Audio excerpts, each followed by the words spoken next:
Баршаңызға сәлем, каналыма қош келдіңіздер. Бүгін сіздермен құрамы өте қарапайым, үйдегі бар заттардан тұратын, бірақ өте дәмді әрі тойымды тағам жасап үйренеміз. Бізге петрушка немесе укроп, чеснок, жұмыртқа, картошка, жуа, сәбіз және капуста қажет. Достар, менің каналыма жазылмаған болсаңыздар, алдын ала жазылып, қоңырауша белгісін баса кетіңіздер. Ең алдымен капустаны жақсылап майдалап тураймыз. Үстіне шым-шым тұз салып, қолымызбен қатты қысып жұмсартамыз.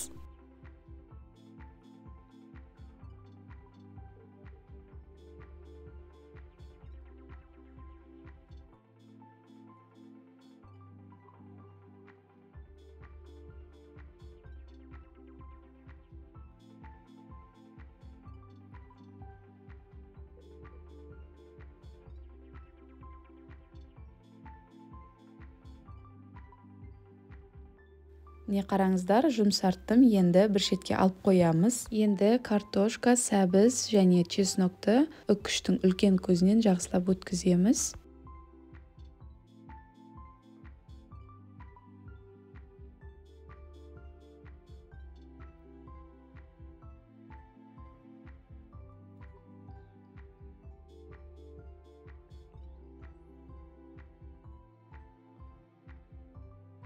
Чеснокты үккіштің кішкентай көзінен өткіземіз. Болмаса, қолдарыңызбен жақсылап майдалап турасаңыздар болады.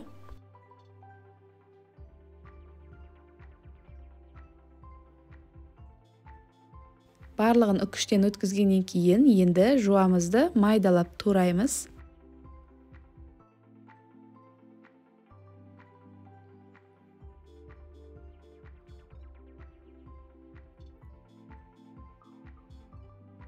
Жуаны турағаннан кейін енді басында тураған капустамызды қайтадан қолымызбен қатты қысып, ыдысымызға саламыз. Енді келесі кезек петрушкада. Петрушканы да жақсылап майдалап тураймыз.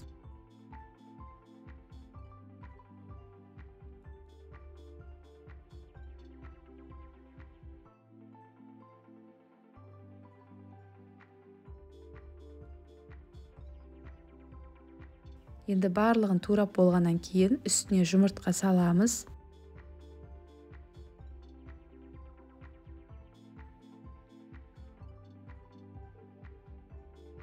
Енді дәміне қарай тұз және қарабұш саламыз. Мен 1,5 шай қасық тұз және 1 шай қасық қарабұш салдым. Енді жақсылап араластырып, үстіне 4 не 5 ас қасық ұн саламыз.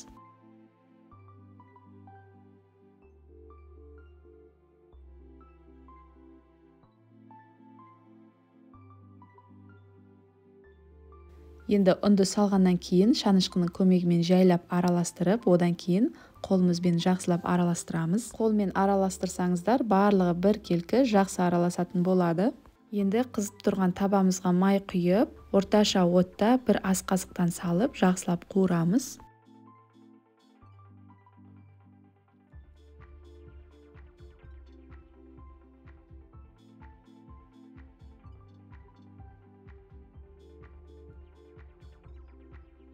Екі-үш минут қуырылғаннан кейін асты қызарады. Енді астын үстіне қарай ауыстырамыз. Егер майы азайса, үстіне май құйып тұрыңыздар. Міне бізде асты да қызарып пісті. Енді барлығын бір жерге жинап, майын сырғып аламыз.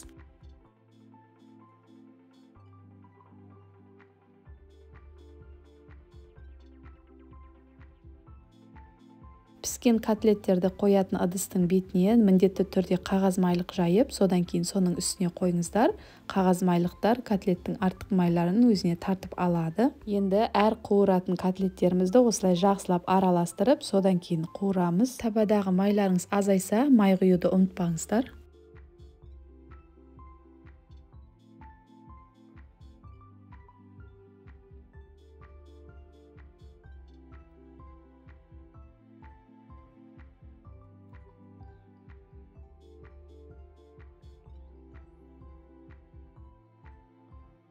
Міне біздің көкөністен жасалған котлеттеріміз дайын болды. Екі беті де қызарып, дәмі де өте дәмді болып шықты. Міндетті түрде жасап көріңіздер. Сіздерге ұнайды деп ойлаймын. Сіздермен болған Алия, сау болыңыздар.